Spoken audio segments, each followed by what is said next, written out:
ٹھیک ہے، وہ بچہ جو اسماعیل علیہ السلام حالت بلوغت کے قریب پہنچ گئے، 13-14 سال کے ہو گئے، تو بعض کہتے ہیں کہ اس وقت یہ بچہ جو تھا وہ 13 سال کا تھا۔ قالا، تو انہوں نے کیا کہا، قالا یا بنی انی ارا فی المنام انی اذبحک فانظر ماذا تری۔ تو انہوں نے کیا کہا، ابراہیم علیہ السلام نے کہا، میرے پیارے بچے، میں خواب میں اپنے آپ کو تجھے ذبح کرتے ہوئے دیکھ رہا ہوں، اب تو بتا کہ تیری کیا رائے ہے۔ یعنی پیغمبر کا خواب جو ہوتا ہے، ابراہیم علیہ السلام کا خواب تھا، اصل میں پیغمبر کا خواب جو ہوتا ہے وحی اور احکام، یہ حکم الہی ہی ہوتا ہے جس پر عمل ضروری ہوتا ہے، نبی کا خواب وہی ہوتا ہے۔ تو بیٹے سے مشورے کے مقصد کیا تھا کہ معلوم کرنا تھا کہ بیٹا بھی ایک ہوتا ہے نا ایک جیسی ہی رائے رکھتے ہیں کیا، ٹھیک ہے، یہ بھی اللہ کے حکم کے لیے کس حد تک تیار ہیں۔ تو اس سے ایک آپ کو ایک ادب بھی سیکھنے کو مل رہا ہے کہ آپ حکم اپنے جو بہت بڑا حکم ہے، دیکھیں نبی ہے، وقت کے نبی ہے، وحی ہو رہی ہے، پھر بھی اپنے بیٹے سے کہہ رہے ہیں کہ تمہارا کیا مشورہ ہے، تم کیا رائے رکھتے ہو۔ تو ہمیں اپنے بچوں سے 13 سال کے بچے ہیں وہ، اتنی بڑی مطلب بات کو بھی یہ نہیں کہا کہ اللہ کا حکم ہے چلو میں تمہیں ذبح کر دوں گا، ٹھیک ہے۔ تو یہاں پر بچوں سے بھی رائے مشورہ لینے کی طرف ہمیں سکھایا جا رہا ہے، نبی کے ذریعے سے ہمیں یہ چیز سکھایا جائے۔ فانظر ماذا تری، تو یہاں پر قالا یا ابت افعل ما تؤمر ستجدونی انشاء اللہ من الصابرین۔ اب یہاں پر دیکھیں سبحان اللہ، نبی کے بیٹے ہیں، وہ بھی نبی کے اولاد اور نبی کے باپ اسماعیل علیہ السلام ہے، ڈیفینیٹلی محمد صلی اللہ علیہ وسلم انہی کی نسل سے آنے والے ہیں، تو کیا ان کا ہوگا؟ بیٹے نے جواب دیا کہ ابا جو حکم ہوا ہے اسے بجا لائیے۔ قالا یا ابتی افعل، امر کا صیغہ بجا لائیے، ما تؤمرو جس کا آپ کو حکم دیا گیا ہے، ستجدونی انشاء اللہ من الصابرین، انشاءاللہ آپ مجھے صبر کرنے والوں میں سے پائیں گے۔ سبحان اللہ۔ فلما اسلم وتلہ للجبین، غرض جب دونوں مطیع ہو گئے اور اس نے باپ نے فتلہ، وہ بیٹے کو پیشانی کے بل گرا دیا۔ اب یہ جو جبین ہوتا ہے، ہمیں دو وہ ہوتا ہے نا، گنپٹیوں کو بھی ہم جبین کہتے ہیں۔ ہر انسان کے چہرے پر دو جبینیں ہوتی ہیں، دائیں اور بائیں ہوتی ہیں، ٹھیک ہے، اور درمیان میں جو پیشانی ہوتی ہے اس کو ہم کہتے ہیں جبہتن۔ اس لیے للجبین کا زیادہ صحیح ترجمہ کیا ہوگا؟ کروٹ پر، جب ان کو لٹایا تو اوندھا نہیں لٹایا، منہ کے بل نہیں لٹایا، کروٹ، تھوڑے سے چہرے کو کروٹ رکھا تھا، یعنی اس طرح کروٹ پر لٹا لیا جس طرح جانور کو ذبح کرتے وقت میں قبلہ رخ کروٹ پر لٹایا جاتا ہے، ٹھیک ہے۔ یہ دو کنپٹیاں جو ہوتی ہیں اس کو جبین کہتے ہیں، اور یہ جو پیشانی ہوتی ہے اس کو جبہتن کہتے ہیں۔ تب یہ پیشانی یا منہ کے بل لٹانے کا جو ترجمہ اس لیے کیا جاتا ہے کہ مشہور ہیں حضرت اسماعیل علیہ السلام نے وصیت کی کہ مجھے اوندھا کر دیجئے، ٹھیک ہے، کیونکہ چہرہ سامنے نہ رہے، جس سے ایک شفقت ہوتی ہے، باپ کیسے چھری چلا سکتا ہے بیٹے کی گردن کے اوپر؟ ایسا نہ ہو کہ شفقت کی وجہ سے آپ کا ہاتھ نہ کام اٹھے کہ اللہ کا حکم آپ پورا نہ کر دے، سبحان اللہ۔ تو اسی وجہ سے فلما اسلم وتلہ للجبین، تو ونادیناہ ان یا ابراہیم، تو ہم نے آواز دی کہ اے ابراہیم، قد صدقت الرؤیا انک ذلک نجزی المحسنین، یقیناً تو نے اپنے خواب کو سچا کر دکھایا ہے۔ دیکھیں دل کے پورے ارادے سے بچے کو ذبح کرنے کے لیے انہوں نے کیا کیا؟ زمین پر لٹا دینے سے ہی تو نے اپنے خواب کو سچا کر دیا۔ ٹیسٹ کہاں تک آیا ہے؟ بندہ ٹیسٹ کیا جاتا ہے کب تک؟ چھری رکھنے تک۔ یہ نہیں کہ ہم کہہ رہے ہیں کہ اللہ ہم ثابت قدم ہے اور سوچ رہے ہیں کہ نہیں اللہ تعالیٰ آخری میں کوئی شارٹ کٹ نکال دیں گے، جیسے ابراہیم علیہ السلام کے لیے نکالے ہیں، تو انتظار کر رہے ہیں کہ کوئی شارٹ کٹ آ جائے۔ ابراہیم علیہ السلام انتظار نہیں کر رہے تھے، وہ چھری چلانے کے اوپر تھے، وہ پوری صداقت کے ساتھ میں اپنے بچے کو ذبح کرنے پہ کھڑے ہوئے تھے۔ تو ٹیسٹ آخری مومنٹ تک آتا ہے، جب آپ ہتھیار ڈال دیتے ہیں، آپ کہتے ہیں یا اللہ میں راضی ہوں آپ کے ہر فیصلے پہ، اللہ تعالیٰ اس کے بعد میں راستہ نکال دیتے ہیں، کوئی نہ کوئی راستہ نکال دیتے ہیں۔ بے شک ہم نیکی کرنے والوں کو اسی طرح جزا دیتے ہیں، ٹھیک ہے۔ کیا واضح ہو گیا کہ اللہ کے حکم کے مقابلے میں تجھے کوئی چیز بھی عزیز تر نہیں ہے، حتیٰ کہ اکلوتا بیٹا بھی۔ اس وقت صرف اسماعیل علیہ السلام تھے، اسحاق علیہ السلام پیدا نہیں ہوئے تھے بھی، اسماعیل علیہ السلام ہی تھے، تو اکلوتا بیٹا تھا، انہوں نے ذبح کرنے کے لیے مان لیا۔ ان ھذا لہو البلاء المبین، در حقیقت یہ کھلا امتحان تھا، یعنی لاڈلے بیٹے کو ذبح کرنے کا حکم یہ ایک بڑی آزمائش تھی جس میں ابراہیم علیہ السلام سرخرو ہوئے۔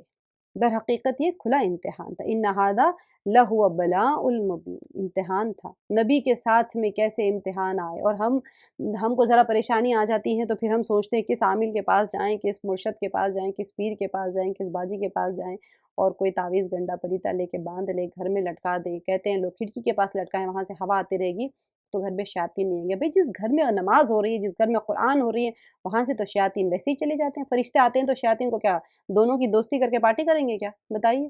فرشتے جہاں ہوں گے تو وہاں سے تو شیطانوں کے تو ویسے ہی بینڈ بجا کے نکال دیں گے ان کو۔ تو جو اللہ کا حکم ہے ہم اس کو پورا کریں گے تو اللہ کے فرشتوں کے لشکر آئیں گے، ہمیں کسی کی ضرورت ہی نہیں پڑے گی، کوئی تعویذ کی، کوئی عامل کی، کسی کی ضرورت نہیں پڑے گی۔ آپ تلاوت کریں، عمل کریں، اللہ کے فیصلے پر راضی رہیں، بس فرشتے قطار در قطار اتریں گے۔ اللہ کا وعدہ ہے، دیکھیں کیسے ابراہیم علیہ السلام کے ساتھ، یہ نہیں کہہ سکتے ہم کہ وہ ابراہیم علیہ السلام تھے ان کے ساتھ مدد ہوئی، ہمارے ساتھ نہیں۔ اللہ تعالیٰ کیا فرما رہے ہیں آگے دیکھیے گا، آپ کو پتہ چلے گا۔ وَكَذَلِكَ نَجْزِي الْمُحْسِنِينَ، ہم نیکوکاروں کو اسی طرح بدلا دیتے ہیں۔ اللہ کا کلام سچا ہے، اللہ تعالیٰ حق بات فرما رہے ہیں۔ وَكَذَلِكَ، اور اسی طرح نَجْزِي الْمُحْسِنِينَ، ہم نیکوکاروں کو یا پھر نیک بندوں کو ہم اسی طرح بدلا دیتے ہیں۔ آگے دیکھیں 107 آیت میں وَفَدَيْنَاهُ بِذِبْحٍ عَظِيمٍ، اللہ تعالیٰ نے کیا کیا یہاں پر، اور ہم نے ایک بڑا ذبیحہ اس کے فدیے میں دے دیا۔ یعنی کہ یہ جو بڑا ذبیحہ ایک مینڈا تھا جو اللہ تعالیٰ نے جنت سے حضرت جبرائیل علیہ السلام کے ذریعے سے بھیجا تھا، اسماعیل علیہ السلام کی جگہ اسے ذبح کر دیا گیا۔ اور پھر یہ جو ہم بقرعید کرتے ہیں، سبحان اللہ، جو تکبیرات ہم پڑھتے ہیں، سبحان اللہ، اس کی بڑی فضیلت ہے۔ تو قربانی کی وہاں پر بتایا، ہم ایک چھوٹی سی قربانی کے لیے 100 قدم پیچھے ہٹتے ہیں۔ ہر سال بقرعید کرتے ہیں، کباب بنا کے کھاتے ہیں، بریانیاں کھاتے ہیں، لیکن قربانی کا سال بھر ہم سے یہی مطالبہ کیا جاتا ہے کہ اس قربانی کے واقعے کو یاد رکھو، کہ جب تم سے قربانی طلب کی جائے تو پھر تم 10 قدم پیچھے مت ہٹ جانا۔ بریانی اور کباب کھا لیے اور جب قربانی کی باری آئی تو پھر تعویذ کے پیچھے چلے گئے، نہیں ہم تو تعویذ پہن لیں گے، ہمیں پریشانی نہیں آئے گی۔ اس سنت ابراہیم کو قیامت تک قرب الہی کے حصول کا ایک ذریعہ اور عید الاضحیٰ کا سب سے پسندیدہ عمل قرار دے دیا گیا ہے، کہ اللہ تعالیٰ کو اتنا پسند آیا تھا۔ حضرت بی بی ہاجرہ صفا اور مروہ کے درمیان میں دوڑتی رہی، اللہ تعالیٰ کو اتنا پسند آ گیا کہ وہ حج اور عمرے کا رکن بنا دیا۔ وَتَرَكْنَا عَلَيْهِ فِي الْآخِرِينَ، اور ہم نے ان کا ذکر خیر پچھلوں میں باقی رکھا۔ یعنی ابراہیم علیہ السلام کا جو واقعہ ہوا ان کے ذکر خیر کو اللہ تعالیٰ نے نسلوں میں باقی رکھ دیا۔ سلام علی ابراہیم، اللہ تعالیٰ کی طرف سے ابراہیم علیہ السلام پر سلام ہو۔ کذالک نجزی المحسنین، ہم نیکوکاروں کو اسی طرح بدلا دیتے ہیں۔ ممکن ہے کہ جب آپ صبر کر رہے ہوتے ہیں نا تو اللہ تعالیٰ آپ کے اوپر بھی سلامتیاں بھیج رہے ہوتے ہیں، ہم سن نہیں سکتے نا، ہمیں جنت میں سنا دیں گے اللہ تعالیٰ نے جو ہمارے اوپر سلامتی بھیجی ہے۔ جو بندہ قربانی دیتا ہے، جو اللہ کے حکم کے اوپر کھرا اترتا ہے، تو اللہ تعالیٰ فرما رہے ہیں کہ بس ہم اس کے ساتھ میں خیر کا ہی معاملہ کریں گے۔ انہو من عبادنا المؤمنین، بے شک وہ ہمارے ایماندار بندوں میں سے تھا۔ وبشرناہ باسحاق نبیا من الصالحین، اور ہم نے اس کو اسحاق علیہ السلام نبی کی بشارت دی جو صالح لوگوں میں سے ہوگا۔ اب دیکھیے ابراہیم علیہ السلام کی 3 تعریفیں، اس کے بعد میں اللہ تعالیٰ نے فرمایا وبشرناہ باسحاق۔ حضرت ابراہیم علیہ السلام کے یہ جو واقعہ ہیں، اس کے بعد میں اب ایک بیٹے اسحاق علیہ السلام کی اور اس کے نبی ہونے کی بھی خوشخبری دینے سے معلوم ہوتا ہے کہ اس سے پہلے جس بیٹے کو ذبح کیا گیا تھا وہ اسماعیل علیہ السلام تھے، جو اس وقت ابراہیم علیہ السلام کے اکلوتے بیٹے تھے، ٹھیک ہے۔ اسحاق علیہ السلام کی ولادت ان کے بعد میں ہوئی، اب اس میں مفسرین کا اختلاف ہے، ہم اس میں نہیں جائیں گے، آگے چلے جاتے ہیں۔ وبارکنا علیہ وعلی اسحاق ومن ذریتہما محسن وظالم لنفسہ مبین۔ اب دیکھیے اب کیا ہوا، اللہ تعالیٰ نے اور ہم نے ابراہیم اور اسحاق علیہ السلام پر برکتیں نازل فرمائے، بارکنا علیہ وعلی اسحاق، کیونکہ اسحاق علیہ السلام کی اولاد میں سے سارے بنی اسرائیل اور بہت سارے انبیاء انہی کے نسل میں سے آئے۔ ومن ذریتہما محسن وظالم لنفسہ مبین، اب ان کی جو نسلیں تھیں، ان دونوں کی اولاد میں بعض لوگ تو نیک بخت تھے اور بعض اپنے نفس پر بہت زیادہ ظلم کرنے والے ہیں۔ اب یہ لوگ کون ہیں؟ ان دونوں کی اولاد کو بہت پھیلایا اللہ تعالیٰ نے، ایسا نہیں ہے کہ سارے ہی نیک تھے۔ بنی اسرائیل یہود ہیں، نصارہ ہے، جتنے لوگ گناہ گار مشرک آگے جتنے لوگ آئے، ابراہیم مکے والے بھی تو ابراہیم علیہ السلام کی نسل میں سے ہی تھے، لیکن یہاں اسحاق علیہ السلام کی نسل چل رہی ہے، تو یہ بتایا کہ ابراہیم علیہ السلام اسحاق علیہ السلام کے بیٹے یعقوب علیہ السلام ہوئے، ان کے 12 بیٹے تھے، ٹھیک ہے، وہ 12 بیٹوں سے بنی اسرائیل کے 12 قبیلے بنے، اور ان میں سے بنی اسرائیل کی قوم بڑی اور بہت زیادہ بڑی، بہت زیادہ پھیلی، اور ان میں بہت زیادہ انبیاء آئے، ٹھیک ہے۔ تو حضرت ابراہیم علیہ السلام کے دوسرے بیٹے اسماعیل علیہ السلام سے عربوں کی نسل چلی، جو اب مکے کے مشرکین اور شرک میں مبتلا ہو گئے، لیکن چلی وہ مکے میں عربوں کی نسل چلی۔ اب ان میں سے نبی صلی اللہ علیہ وسلم آخری پیغمبر آئے۔ اب یہاں پر اللہ تعالیٰ نے فرمایا کہ ان دونوں کی اولاد میں بعض تو نیک بخت ہیں اور بعض اپنے نفس پر صحیح ظلم کرنے والے ہیں۔ تو یہ کون لوگ ہیں؟ اب دیکھیے، شرک، گناہ، کوئی ظلم ہے، فساد ہے، اس کو اگر کوئی بندہ کر لے، ٹھیک ہے، خاندان ابراہیمی میں برکت کے باوجود نیک اور بد کے ذکر سے کس بات کی طرف اشارہ ہو رہا ہے؟ خاندان اور آبا و اجداد کی نسبت کوئی کام آنے والی نہیں ہے۔ اللہ تعالیٰ کے پاس اس کی کوئی حیثیت نہیں ہے۔ وہاں تو کس بات کی اہمیت ہے؟ عمل کی اور ایمان کی اور عمل صالح کی اہمیت ہے اصل میں۔ حالانکہ اسحاق علیہ السلام کی اولاد میں سے، یعقوب علیہ السلام کی اولاد میں سے، انبیاء کی اولاد میں سے، لیکن گناہ کیا تو پکڑ ہو گئی، لعنت ہو گئی۔ یہود و نصارہ دیکھیے حضرت اسحاق علیہ السلام کی اولاد میں سے تھے نا، اب مشرکین عرب بھی حضرت اسماعیل علیہ السلام کی اولاد میں سے تھے، لیکن کیا ہوا؟ ان کا عمل، وہ بے ایمان تھے، برا عمل کرتے تھے، گناہ کرتے تھے، کھلی گمراہی میں تھے، شرک کرتے تھے، معصیت کرتے تھے، اللہ تعالیٰ کے ساتھ شریک کرنے کی وجہ سے یہ اونچی نسبتیں ان کے لیے کوئی فائدہ نہیں ہوا، ٹھیک ہے۔ تو ان کا عمل کا بدل نہیں ہو سکے کبھی بھی۔ تو اسی وجہ سے انسان کا جو معیار ہے وہ اس کے خود کے اعمال ہے۔ یہ نہیں ہے کہ وہ میں بڑی نسل سے آ گئی، میں فلاں بزرگ کے خاندان سے ہوں، میں فلاں مرشد کے خاندان سے ہوں، میری تو مغفرت، کچھ نہیں۔ جب نبی کی اولاد کا نہیں ہو رہا تو پھر کس کے ہوگا؟ اپنے نیک اعمال لے کے وہاں کھڑا ہونا پڑے گا۔ ہاں، ریکمنڈیشن چل جائے گا کہ بھئی چلو آپ کے پاس تھوڑے اعمال کم ہو رہے ہیں، آپ کے بزرگ خاندان سے کوئی بزرگ ہے تو چلو بھئی آپ، اللہ تعالیٰ، ہم نے پڑھ لیا پیچھے آیت میں، کون سفارش کرے گا اور کس کی سفارش کرے گا، دونوں بھی اللہ کے حکم سے ہوگا۔ سب کوئی سفارش نہیں کر سکتا، سب کی سفارش نہیں کر سکتے، ٹھیک ہے۔ تو شرک کرنے والا، کفر کرنے والا، کافر اگر ہے، مشرک ہے، تو اس کی سفارش ہوگی ہی نہیں۔ سب سے پہلے تو سفارش کرنے والا بھی اللہ کے حکم سے طے ہوگا، اور جس کی سفارش کی جائے گی وہ بھی۔ تو ہم یہ سفارش کے بھروسے کے اوپر دنیا سے چلے جائیں گے تو پھنس جائیں گے۔ وَلَقَدْ مَنَنَّا عَلَىٰ مُوسَىٰ وَهَارُونَ، اب یہاں پر یقیناً ہم نے موسیٰ علیہ السلام اور ہارون علیہ السلام پر بڑا احسان کیا، یعنی انہیں نبوت اور رسالت اور دیگر انعامات سے نوازا۔ ہارون علیہ السلام اور موسیٰ علیہ السلام کو واقعہ ہم لوگ کریں گے، آگے صورتوں میں آئے گا، سورۃ طٰہٰ میں اور دوسری صورتوں میں۔ موسیٰ علیہ السلام کے زبان میں لکنت تھی، تو جب ان کو نبوت دی گئی تو انہوں نے کہا کہ میرے بھائی ہارون کو بھی میرے ساتھ میں بھیجیے تاکہ وہ میری تقویت کے لیے ہو۔ تو اسی لیے اللہ تعالیٰ نے ہارون علیہ السلام کو بھی موسیٰ علیہ السلام کے ساتھ، ہارون علیہ السلام کے بھائی تھے، موسیٰ علیہ السلام کے ساتھ نبوت عطا کر دی۔ اب جب آئے گا تو تثنیہ کا صیغہ آئے گا، یعنی دونوں کو اس طرح کہیں گے۔ دیکھیں یہاں پر وَنَجَّيْنَاهُمَا وَقَوْمَهُمَا مِنَ الْكَرْبِ الْعَظِيمِ، اور انہیں یعنی ان دونوں کو اور ان کی قوم کو، یعنی ان دونوں کی قوم کو بہت بڑے دکھ درد سے ہم نے نجات دے دی۔ نجینا، ہم نے نجات دے دی ان دونوں کو، وہ قومہما، اور ان دونوں کی قوموں کو۔ کیا تھا ان کا سب سے بڑا کرب عظیم؟ کیا تھا؟ فرعون، اس کی غلامی تھی، اور وہ ہمیشہ اتنا ظلم کرتا تھا، غلام بنا کے رکھا ہوا تھا۔ وَنَصَرْنَاهُمْ فَكَانُوا هُمُ الْغَالِبِينَ، اور ان کی مدد کی تو وہی غالب رہے۔ فرعون جیسی طاقتور قوم کے اوپر جب اللہ کی مدد آئی ان کے ساتھ میں تو وہ غالب ہو گئے۔ وَآتَيْنَاهُمَ الْكِتَابَ الْمُسْتَبِينَ، اور ہم نے انہیں واضح اور روشن کتاب دی۔ وَهَدَيْنَاهُمَا، دیکھیے ہما تثنیہ کا صیغہ ہے یہاں پر، وَآتَيْنَاهُمَا، یہاں پر کیونکہ ہم ملا رہے ہیں اسی لیے، ادروائز اگر نہیں ملاتے ہیں تو پھر ہما پڑھنا پڑے گا وہاں پر۔ وَهَدَيْنَاهُمَ الصِّرَاطَ الْمُسْتَقِيمَ، اور انہیں سیدھے راستے پر قائم رکھا، یعنی دونوں کو، موسیٰ علیہ السلام اور ہارون علیہ السلام۔ تثنیہ کا صیغہ چل رہا ہے، ہم نے تثنیہ نہیں پڑھا ہے، اسی لیے میں آپ لوگوں کو یہاں اسپیسیفکلی بتا رہی ہوں، جو گرامر کے اسٹوڈنٹس ہیں وہاں پر ہم نے صرف واحد کیا، جمع کیا، یہ تثنیہ کا یعنی ڈوول۔ میں نے بتایا تھا عربک گرامر میں سنگولر، ڈوول اور پلورل آتا ہے، واحد، تثنیہ، جمع، تو یہ تثنیہ ہے دو کے لیے۔ وَتَرَكْنَا عَلَيْهِمَا فِي الْآخِرِينَ، اور ہم نے ان دونوں کے لیے پیچھے آنے والوں میں یہ بات باقی رکھی۔ سبحان اللہ، موسیٰ علیہ السلام اور ہارون علیہ السلام کا سلام علی موسیٰ و ہارون، کہ موسیٰ علیہ السلام اور ہارون علیہ السلام پر سلام ہو۔ اِنَّا كَذَلِكَ نَجْزِي الْمُحْسِنِينَ، بے شک ہم نیک لوگوں کو اسی طرح بدلہ دیا کرتے ہیں۔ سبحان اللہ، یہ آیت بار بار آ رہی ہیں، آپ غور کریے گا۔ انہما، یہی اِنَّا كَذَلِكَ نَجْزِي الْمُحْسِنِينَ، ہر نبی کی آزمائش، ان کا ٹیسٹ، وہ ٹیسٹ میں پاس ہو گئے، اور اللہ تعالیٰ نے فرمایا کہ سلام ہو موسیٰ علیہ السلام پر، سلام ہو نوح علیہ السلام پر، سلام ہو ابراہیم علیہ السلام پر، سلام ہو یہ اب آگے آئے گا اسحاق علیہ السلام الیاس علیہ السلام کے اوپر، اس طرح سے باقی دوسری جگہوں پر بھی آئے گا آپ کو۔ تو باقی یونس علیہ السلام کے اوپر بھی آئے گا کس طرح انہوں نے دعا مانگی تھی، ہم نے ان کی دعا قبول کی، اور ہم اسی طرح مانگنے والوں کی دعائیں قبول کرتے ہیں۔ بار بار دوسری صورت میں بھی آپ کو آئے گا انہما من عبادنا المؤمنین، یقیناً یہ دونوں ہمارے مؤمن بندوں میں سے تھے۔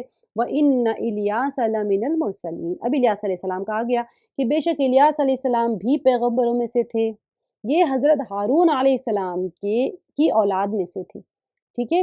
موسیٰ علیہ السلام کی اولاد میں سے دوسری نسل چل رہی ہے، ہارون علیہ السلام کی اولاد میں سے، ان کی اولاد میں سے ایک اسرائیلی نبی تھے، یہ جس علاقے میں بھیجے گئے تھے الیاس علیہ السلام، ٹھیک ہے، ان کا نام اس جگہ کا نام تھا بعلبک، ٹھیک ہے۔ بعض کہتے ہیں کہ وہ جو جگہ تھی نا، وہ جگہ کا نام سامرا ہے، اور جو وہاں پر ایک فلسطین کے ویسٹ کی سائڈ پہ، اب جو فلسطین نا اس کے ویسٹ مڈل ویسٹ کی طرف آ جائے گا، یا پھر سینٹرل ویسٹ کہہ لیں آپ، اس کے علاقے میں یہاں کے لوگ کیا کرتے تھے، ایک بعلا نام کا ایک بت تھا، وہ بت کے پجاری تھے، اور بعض لوگ کہتے تھے کہ وہ دیوی کا نام تھا ان کے پاس، ایک بعلا، ٹھیک ہے۔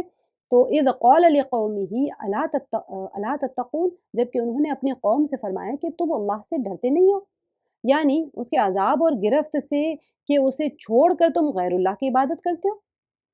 اب کون سی غیر اللہ؟ وہ بعلا جو بت تھی نا، اس کا عبادت کرتی تھی، تو انہوں نے پوچھا اذ قال لقومہ الا تتقون، کہ تم ڈرتے نہیں ہو، اتدعون بعلا وتذرون احسن الخالقین، کہ تم بعلا نامی بت کو پکارتے ہو اور سب سے بہتر خالق کو چھوڑ دیتے ہو، اللہ تعالیٰ کو چھوڑ کے تم اس بت کو پکار رہے۔ اللہ ربکم و رب آبائکم الاولین، اللہ جو تمہارا اور تمہارے اگلے تمام باپ داداؤں کا رب ہے۔ اب دیکھیے، اس کی عبادت اور پرستش کرتے ہو، حالانکہ تمہارا رب کون ہے؟ تمہارا رب تو اللہ ہے، وہ تو اللہ تعالیٰ کی عبادت کرنے کے بجائے تمہیں نظر نیاز چڑھا رہے ہو، اس کی حاجت روا سمجھتے ہو، اس بت کو جو اپنی ضروریات بھی پوری نہیں کر سکتے، پتھر کی مورتی اور جو ہر چیز کا خالق اور اگلے پچھلے سب کا رب ہے، اس کو چھوڑ کے تم فراموش کر رہے ہو اللہ تعالیٰ کی عبادت کو، اور تم یہ بتوں کی پوجا کر رہے ہو۔ فَكَذَّبُوهُ فَإِنَّهُمْ لَمُحْضَرُونَ، لیکن قوم نے انہیں جھٹلایا، تو بس وہ ضرور عذاب میں حاضر رکھے جائیں گے۔ محضرون جیسے کہ آپ عدالت میں پیش کیے جاتے ہیں نا، اس طرح ہے، تو حاضر رکھے جانے کے معنی میں آپ کو جب گرامر کراؤں گی تو بتاؤں گی آپ لوگ کو محضرون کتنا، مطلب وہ ایک سچویشن ہوتا ہے، انسان کی کیفیت اس کے ساتھ جڑی ہوتی ہے۔ توحید اور ایمان سے انکار کی پاداش میں جہنم کی سزا بھگتیں گے، الا عباد اللہ المخلصین، سوائے اللہ تعالیٰ کے مخلص بندوں کے۔ دیکھیے یہاں پر لا آ گیا نا، میں نے آپ کو بتایا تھا دونوں کا ملا کے ترجمہ بنتا ہے، تو جنہوں نے انکار کیا وہ تو حاضر رکھے جائیں گے، مگر سوائے اللہ کے مخلص بندوں کے، یعنی ہر قوم میں جو اللہ کے مخلص بندے ہیں ان کے اوپر کچھ عذاب نہیں آئے گا۔ وَتَرَكْنَا عَلَيْهِ فِي الْآخِرِينَ، ہم نے الیاس علیہ السلام کا ذکر خیر پچھلوں میں بھی باقی رکھا، یعنی قرآن پاک میں ان کا نام بھی آ گیا، وہ اب قیامت تک پڑھے جائیں گے ان کے بارے میں۔ سلام علی الیاسین، کہ الیاس علیہ السلام پر سلام ہو۔ الیاسین الیاس علیہ السلام ہی کا ایک تلفظ ہے، جیسے کہ طور سینا کے طور پر سینین بھی کہتے ہیں، ٹھیک ہے، طور سینین کہتے ہیں نا، اسی طرح الیاسین بھی ان کا ایک تلفظ ہے۔ حضرت الیاس علیہ السلام کو دوسری کتابوں میں ایلیا بھی کہا گیا ہے، یعنی ان کے تورات وغیرہ میں۔ اِنَّا كَذَلِكَ نَجْزِي الْمُحْسِنِينَ، ہم نیکی کرنے والوں کو اسی طرح بدلہ دیتے ہیں۔ إِنَّهُ مِنْ عِبَادِنَا الْمُؤْمِنِينَ، بے شک وہ ہمارے ایماندار بندوں میں سے تھے۔ ابھی دیکھیے قرآن نے جتنے بھی نبیوں اور رسولوں کا ذکر آ رہا ہے نا، ان کے لیے اکثر جگہ یہ الفاظ استعمال کیے ہیں کہ وہ ہمارے مؤمن بندوں میں سے تھا، ٹھیک ہے، جس سے اس کے دو مقصد ہیں، کیا ہے؟ ایک یہ ہے کہ ان کے اخلاق اور ان کے کردار کی ایک بلندی کو ظاہر کرنا ہے۔ ایمان کا ایک لازمی جز کیا ہے؟ اخلاق اور کردار، تاکہ ان لوگوں کے اعمال کو رد کیا جائے جو بہت سے پیغمبروں کے بارے میں اخلاقی کمزوریوں کا اثبات کرتے ہیں، لوگ بتاتے ہیں بھائی ان کے اندر یہ کمزوری تھی، ان کی وہ کمزوری تھی، نہیں، جو انبیاء ہوتے ہیں اخلاق اور کردار کی بلندی ہی اصل ایمان کا، وہاں پر وہ ایمان کا ایک لازمی جز ہے، تو ان کے اندر اتنا بلندی ہوتی تھی۔ بہت سارے لوگ اس چیز کا انبیاء کے بارے میں بھی کہہ دیتے ہیں نا، تو اس کی تردید کرنے کے لیے آیا ہے۔ اور تورات اور انجیل کے موجودہ نسخوں میں الگ الگ پیغمبروں کے بارے میں ایسے من گھڑت قصے کہانیاں درج کر دی گئی ہیں۔ دوسرا مقصد کیا ہے کہ ان لوگوں کی تردید یعنی ان لوگوں کا انکار کرنا ہے، رد کرنا ہے جو بعض انبیاء کی شان میں غلو کر کے ان کے اندر الہی صفات کو اختیارات دے چکے تھے، یعنی اب نبوت ربوبیت تک پہنچا چکے ہیں، نبی کو رب کے درجے دے چکے، وہ الہ مان چکے، جیسے کہ یہ لوگ ہیں عیسائی ہے اور یہودی ہے اور بعض دوسرے فرقے ہیں جنہوں نے ربوبیت کا درجہ دے دیا ہے، نبوت کو ربوبیت کے درجے تک لے کے چلے گئے، تو الوہیت کا اس کے اندر صفات الوہیت ان کے اندر پائی گئی، تو وہ اختیارات ثابت کرتے تھے، یعنی وہ پیغمبر ضرور تھے لیکن تھے بہرحال اللہ کے بندے اور اس کے غلام نہ کہ الہ، تو یہ اس کا ایک جز یا اس کے شریک ہیں، اس کے شریک کر دیتے تھے کہ ہاں نہیں بھئی وہ تو اللہ کا جز ہے، اللہ کے بیٹے ہیں تو اللہ کا جز، اللہ کی صفات ان کے اندر ہے، تو یہ شرک کرتے تھے، تو اسی لیے اِنَّهُ مِنْ عِبَادِنَا الْمُؤْمِنِينَ بتا دیا گیا کہ بے شک وہ ہمارے ایماندار بندوں میں سے تھے، یہ نہیں کہ وہ الہ بن گئے چاہے کتنے بھی بلندی کے اوپر کیوں نہ ہو۔ وَإِنَّ لُوطًا لَمِنَ الْمُرْسَلِينَ بے شک لوط علیہ السلام پیغمبروں میں سے تھے، اِذْ نَجَّيْنَاهُ وَأَهْلَهُ أَجْمَعِينَ ہم نے انہیں اور ان کے گھر والوں کو سب کو نجات دی، إِلَّا عَجُوزًا فِي الْغَابِرِينَ بجز اس بڑھیا کے جو پیچھے رہ جانے والوں میں رہ گئی تھی، یعنی ان کی جو بیوی تھی حضرت لوط علیہ السلام کی بیوی ہیں جو کافراں تھی، یہ اہل ایمان کے ساتھ میں اسی بستی میں عذاب آیا اور اسی کے اندر ہلاک ہو گیا کیونکہ اسے اپنی قوم کے ساتھ ہلاک ہونا تھا۔ اب میں نے آپ کو جب ہم لوط علیہ السلام کا کرے تھے اس وقت بتایا تھا کہ نبی کی زوجہ کوئی کافرہ کیسے ہو سکتی ہے، تو ممکن ہے کہ اس زمانے کی شریعت میں وہ شرط نہیں تھی ہوگی۔ آگے ثم دمرنا الآخرین پھر ہم نے اوروں کو ہلاک کر دیا وَإِنَّكُمْ لَتَمَرُّونَ عَلَيْهِمْ مُصْبِحِينَ اور تم تو صبح ہونے پر ان کی بستیوں کے پاس سے گزرتے ہو وَبِاللَّيْلِ أَفَلَا تَعْقِلُونَ اور رات کو بھی کیا پھر بھی تم نہیں سمجھتے۔ اب دیکھیے یہ اہل مکہ کو خطاب کیا جا رہا ہے، ٹھیک ہے، کیونکہ وہ لوگ تجارتی سفر کے لیے تباہ شدہ جو علاقے تھے نا اسی کے پاس سے گزرتے تھے، لوط علیہ السلام کا یا پھر یعنی قوم عاد کا قوم ثمود کا اسی راستے سے وہ لوگ گزرتے تھے، تو اب اسی لیے اللہ تعالیٰ نے بتایا کہ ان کو کہا جا رہا ہے کہ تم صبح کے وقت بھی اور رات کے وقت بھی ان کی بستیوں سے گزرتے ہو۔ اب جہاں اب ایک بنجر زمین ہے، قلعے پڑے ہوئے ہیں جو دیکھنے میں بھی نہایت ایک عجیب سے دیکھنے میں بھی انسان کو وحشت ہوتی ہے نا کہ یہ ایسی بستی آباد تھی اور آج کیا ہو گیا، کہ تم انہیں دیکھ کر یہ بات نہیں سمجھتے کہ تکذیب انکار کیا تھا نا ان لوگوں نے رسولوں کا، تو ان کے اوپر عذاب آ گیا تھا، تو ان کا یہ برا انجام ہو گیا، تو تمہاری اس روش کا انجام بھی اس سے مختلف کیوں ہوگا؟ تم جو کر رہے ہو انکار کر رہے ہو کہ تم کو کیا لگتا ہے کہ تمہارے اوپر عذاب نہیں آئے گا؟ جب تم بھی وہی کام کرو گے تو پھر تمہارے اوپر بھی عذاب آئے گا جو انہوں نے کیا، تو پھر تم اللہ کے عذاب سے کیسے محفوظ ہو؟ غور نہیں کرتے کہ یہاں سے گزر رہے ہو صبح سے لے کے شام تک تجارتی قافلے لے کے، تو یہ اسی طرف اشارہ کیا جائے گا وَإِنَّكُمْ لَتَمُرُّونَ عَلَيْهِمْ مُصْبِحِينَ وَبِاللَّيْلِ مُصْبِحِينَ وَبِاللَّيْلِ صبح اور شام کو تم اسی کے واسطے اسی کی طرف سے گزرتے ہو، افلا تعقلون کہ تم عقل نہیں رکھتے۔ تو اس کے ساتھ میں ہمارا الحمدللہ رب العالمین ہمارا نصف مکمل ہوا۔